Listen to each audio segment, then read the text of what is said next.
মোবাইলটা একটু ভিতরে ঢুকান না ভাই।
আসছি শুধুমাত্র বিবেকের কারণে। মুক্তিযুদ্ধের প্রতি যথেষ্ট পরিমাণ সম্মান আমাদের সবারই আছে না, কিন্তু এই যে বাচ্চাগুলোকে এইভাবে গুলির মুখে ছেড়ে দিয়ে তো আমরা ঘরে বসে থাকতে পারি না।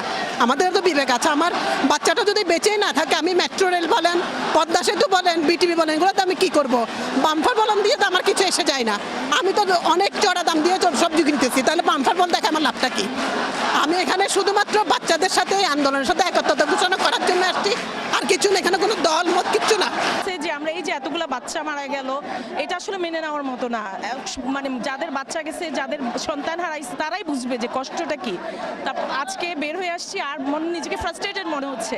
আমি আজকে বের হবো, আজকে ওদের পাশে থাকবো, ওদের পাশে, ওদের হাতটা ধরলে হয়তো ওরা একটু সাহস পাবে, ভাববে যে ওদের বাবা মা ওদের পাশে আছে। এই আর কিছু না। আমরা চাই যে সংস্কার হোক, বাচ্চা যারা মারা গেছে তাদেরকে ফিরে পাবো না, তাদের বিচার হোক। এই ওদের নিরাপত্তা তো আমরা সবসময় চাই, ওদের জন্যই তো আমরা দুনিয়াতে। আর কিছু আছে আমাদের বাচ্চা ছাড়া? যাদের মারা গেছে সন্তান, আমরা তো বুঝতে পারছি আসলে ওদের কি হয়েছে, ওরা কি যাচ্ছে ওদের দিয়ে উপর দিয়ে। এই জন্যই আসলে আসা।